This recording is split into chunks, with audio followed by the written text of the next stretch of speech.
What up? What up? I'm Kat, and I'm here with some inside scoop. I'm here with Cheyenne, and she has all the deets to let us know about Mackenzie Shirilla in prison, up close and personal, and what it's like to be in a romantic relationship with her. What's up, Cheyenne? What's up? All right, so the first thing I think people are gonna want to know is like, how did you first meet Mackenzie? So my at the time I was friends with this girl Juice, as what she was going by in there, because everyone in there has nicknames. Right. And she was dating Mackenzie's friend. I had no idea like what she was in there for at the time, nothing like that. So I was like, Juice, what's up? Because everybody in there, like, last video gay for the stay. But I'm really gay on the house. I'm really gay on the house. Right. I was like, so what's up, Juice? I see you walking with those two girls all the time. I didn't even know her name, didn't know her case, none of that. She's like, oh, I'll ask her what's up. And then she ends up going up to her, comes back to me the next day, like, oh, she's been looking at you. She thinks you're cute. She said she's been looking at you since you got here. And at this point, I only had 7 days left. I literally only had 7 days left. Got locked up when she caught her case. Didn't know nothing about that. So I'm like, okay, tell her what's up. And then that's how we met. We met the next yard because it was like 2 or 3 yards. We met the third yard, walked around, we're talking. And I was like, okay, we get back to the cottage. Okay. I was like, okay, Juice, she's cool. And then that's when Juice dropped the bombshell on what she was there for. Because I didn't really come out the cottage. Yes, it's very gossipy in there, but we were in separate cottages. She was in like Wheeler for the lifers, and Right. then Shirley too at the no Rogers too at the time with Juice. And that's how we met. That's how I learned about the case after that. And then at that point, me being a true crime buff, I'm like, okay, I want to hear it I from want the the killer side. tea. Yeah, I want to hear it from the killer side and hear what she has to say happened. Right. Okay, so what would you say like her first impression? Because a lot of people are like so consumed by the fact that she was like this mean girl, like suburban girl, wannabe TikTok influencer, like Instagram girl. Would you say that like your conversations and like experience with her kind of like reflected that image that they paint of her? At first, like I didn't see that at all. She was just kind of like bubbly, like still happy, which I don't know how when she's going Right. through her face. I But don't yeah, get it. bubbly, happy, always had like gems in her hair, always, like you said, full beat of makeup, all that. So at first I didn't think that until we started like through the 7 days and I was like getting to know her more, trying to dig more. Yes, I did see that. She had we'd be like walking behind people that didn't have much because they don't have family on the outsides. And she'd be like, oh, state baby, or like mock their walk, make fun of their clothes. And I kind of told her, like, yo, that's That's kind just of not, yeah, malicious. And that's when I started seeing, like, okay, a different side of her. yeah, maybe like, because the internet will say anything about anyone without knowing them. Right. Like, being that true crime buffer case being so big, especially me not knowing that I finally learned about it. So I didn't have the outside knowledge of Right. crashing the car and doing all that. So when I heard everything from that, I was like, all right, let me try to get what she says. And there's like a real story that she has on her side, which I'm not gonna say I don't know which one's Right. true. I'm not the law. I don't get to decide that. But I saw Kat's video and I was like, oh, I can add in some knowledge on it. Right. So I know we're not going to go into detail like about what she specifically told you about her case, just out of respect for what her situation is. But like from your experience with her, would you say that she ever really like expressed like guilt or remorse about the two people passing away? No, she didn't. She did not. She just kept going to the fact. She told me that her dad hit Dom's dad, which was her boyfriend at the time, Hmm. at her to be released. Did not think that she did it. It was she still talks to the mom that they know that she didn't do it. She didn't mean to do it. But then when I got out and saw like the mom was like, yeah, she Advocate, so yeah. it was so like she was very manipulative, tried to spin the story in like her favor. That's crazy. Because I know you mentioned like her talking about like you being like or her asking you, "Oh, you don't think I'm gonna get out?" Did she ever like share plans for when she got out with you? Like, would she ever talk to you like she was getting out? I'm just Yeah, curious. all the time, all the time. Like we'd be talking, and she'd be like, when I get out, we're gonna like be together and Oh stuff like yeah, all the time, which kind of blew me because your case is from your dude. Like you killed your dude, and you're out here saying like you love him. Oh, she said is like called him like her little nugget, like that was their nickname and stuff. And she like I don't know, it was crazy because from time to time she'd be like, okay, I love him, I didn't mean to do this, blah blah. And then yes, when she get out, she'd be like, okay, I'm gonna get out, I want to be with you, I want to see you, all this other stuff and things like that. And I kind of asked her like, you don't reflect back on all that stuff, like it doesn't like make you feel bad that you're in here looking for someone else? Because like you said, I just wanted to get the scoop because like right, that really interests me. And right. he was like, no, some time has passed. Like I said, his dad didn't want me to go down. His mom don't want me to go down and all this other stuff. And then she'd backtrack and be like, don't ever tell anyone I said any of this. Cause she Yeah, knew, because she like, knew. yeah, Yeah, she knew. yeah. She, I think I don't know. It's crazy to me. So I know you mentioned like you like continue to talk to her a little bit like once you were out, which I talk to people that I was in prison with still to this day. GTL baby, I'm on the way. You need some money on the phone, I'll throw what I can. That's just I think because we understand since us yeah, like I was us gonna say, being in before you there. guys come for me, if you Right. ever been in prison, you know that the connection to the outside world is the only thing that keeps you like sane in there. Yeah. 100%. But like I So said, I didn't know her case at first. We started talking, and yeah, I still continue to talk to her because this case is still ongoing. She's doing appeal after appeal. I want to know yeah. the state side, her mom's side, her side, and the victim side.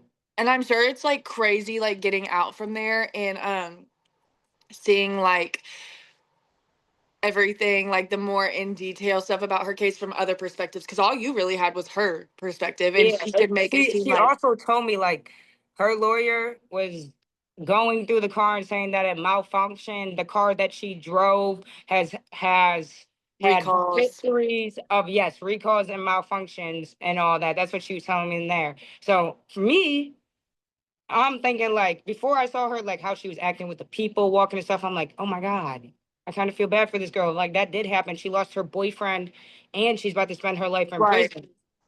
And then I got out, seen the true crime circus thing, seen all the interviews with the friends from that night, and I was kind of like, I don't think that the match. There's more to it. Yeah. At the end of the day, she's still a person. She's still human, and I'm sure y'all develop some kind of relationship, romantic, friendship, whatever it might be. Um, but so you can just answer with like a broad answer. Were there things that she told you in private? I know you mentioned she said like don't tell people. Were there things that she told you in private that she did not want other people to know? Yeah, yeah, she did. There's like a really, really big thing that would weigh in on her case, and she told me not to tell, but like, I'm not gonna lie, honestly, I feel like It it would help her. sounds like horrible, but it might help her. She had told me Or not because even I just help, asked but her. like justify the situation a little bit more. But there's no Yeah, justification because clearly at we all, lost two at all. people. But there's definitely factors that go into like cases that should be considered. And I tried to tell her because she's so young. She's so young, Yeah. and the choice she made is like life changing, Right. life changing. So I was trying to tell her in there after I found out about it because like I said, I only had 7 days left when I actually ever first talked to her. I was like, because she that she dropped a bombshell. Like I didn't even know like this was part of the case at first until I got out. So Right. she told me like they were trying to say she was on drugs and shroom bars because I found it all on her. But she had told me her, Dom, and I'm sorry, I'm blanking Dave, on his name, Davian. Damien, in the Davian. back all that night, Davian, all that night that they took acid, they were tripping. That's why she was driving him home at 6 a.m. because they were all still up from tripping.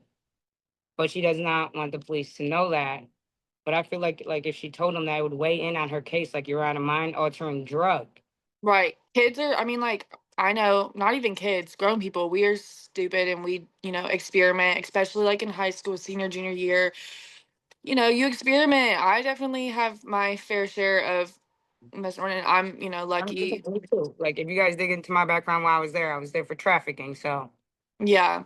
So, I mean, that's kind of like mind blowing to even think. that And like that was so crazy because I seen when I got out, she was adamant that she was not on drugs.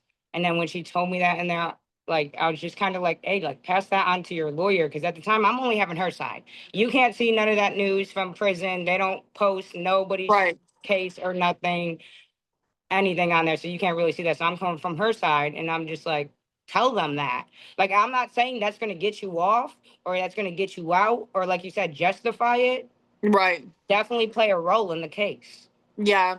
So then I want to touch a little bit because I think people are so fascinated with the fact that like in my video I kind of shared and we touched on it a little bit like how people or how she would like have things that like not your typical inmate would have like the gems in her hair, the jewelry, the makeup, like we have a picture, you sent me a picture of her like wearing the pink shirt that is like really difficult to get if you don't have Yes, you'll like you're pay not in like certain $100 groups. for that pink shirt in there. You pay $15 each for one of those gems in her hair. Like Yeah, so expensive. and you can like confirm that that was like pretty much a daily thing because I know at least when I saw her, it was every single day, like hair done, jewelry on, makeup done. Like she made It's altered to fit her. She had a waist trainer. How do you get a waist trainer in prison? that's crazy. What the fuck? Like I think she got it from the pregnant cottage. Yeah, they probably like for She after they bought had it the off baby. something. That shit was like probably 150. Yeah, she had like everything in there, top notch. How she was on the outside influencer, that's what she wanted to carry it over to prison as well. Which blows my mind because you're in a situation where you can lose your whole life. Why are you Literally. worried about those things? Why do you have your family spending money on that when you could be getting a lawyer? But I just think she's honestly too young to grasp what is going on. Right. And you would think after getting a guilty verdict on two murder charges, she would have grasped that by now. And what? Didn't she already use like almost all her appeals? Yeah. Yeah, Yep.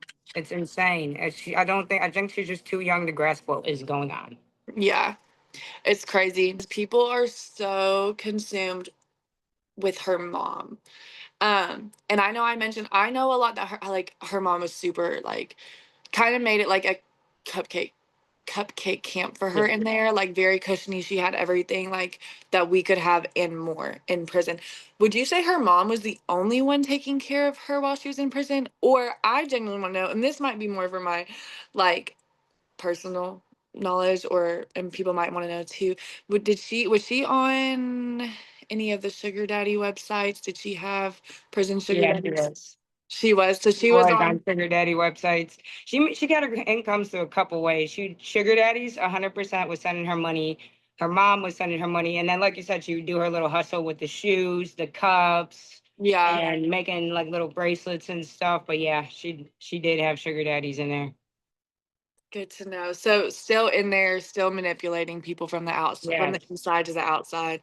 That is wild. I'm back with Cheyenne, a fellow inmate of Ohio Reformatory that was in there with Mackenzie Shirilla, and was not just a friend of hers, but a romantic interest of hers. And we're back with some receipts because, girl, she's got them. So let's see what she's got. And I'm just gonna throw a few in here, and you can go onto her page for the rest because she has the tea for real. All right. So you said you started talking to you got out of prison when? I got out May 5th of 2024. Okay.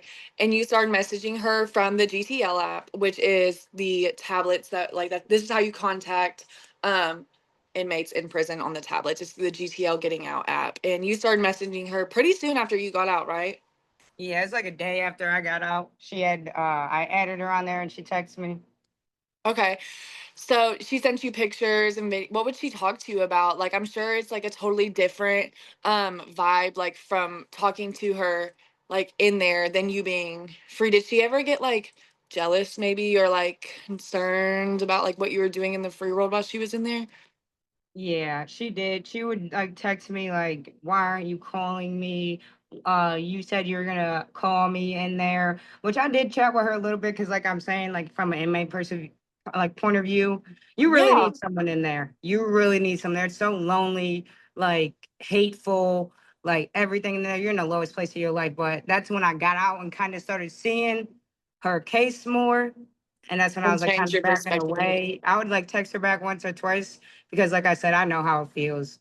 Like when I went down and all my friends didn't hit me up, it That broke me. Like I used when to you like, call someone and they don't answer, it's like a gut it's punch. heartbreaking. You want to lay in your bunk and cry, honestly. But like after I saw all of that, I'm like, whoa. But we were like, she would like send me pictures of all the new exclusive stuff she got. She want me to go look on her Instagram, and be like, I hope you love them because I'm obsessed with them and all that. And then it kind of was just filler conversations like that. Like, oh, go look how nice I look. Oh, So you do would you say like she my was pretty pictures? conceited. Yeah, like it was much different from when I first met her. And it was kind of masked at the time. Right.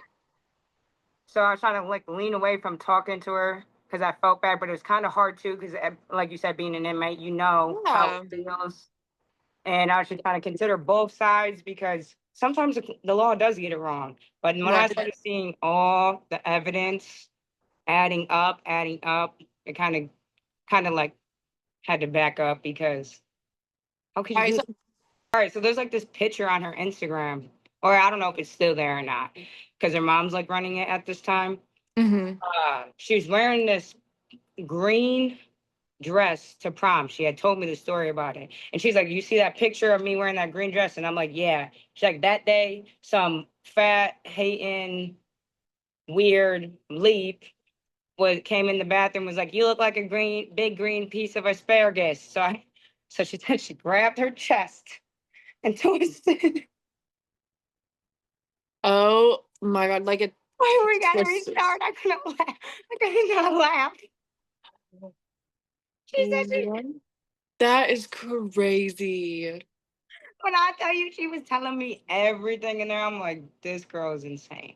And then she sends you pictures and videos and stuff of just her in prison. Got this one video. She has this like oversized, I think. I don't know what it is. It looks like our you know the state coats they gave us? Yeah. It kind of looked like that, but it's not that. It was like a pull over hoodie with pockets and stuff too. No, button up hoodie with pockets and stuff too on the side. And she sent me a video on that going like, Well, for those of you who want a more in-depth look at Cheyenne's experience with Mackenzie, go look at her page. What is your TikTok? it's Cheyenne topping. Cheyenne Topping. All right, I'm gonna tag her in all my videos that she's in. But it's been really good talking about this, and thanks for all the tea.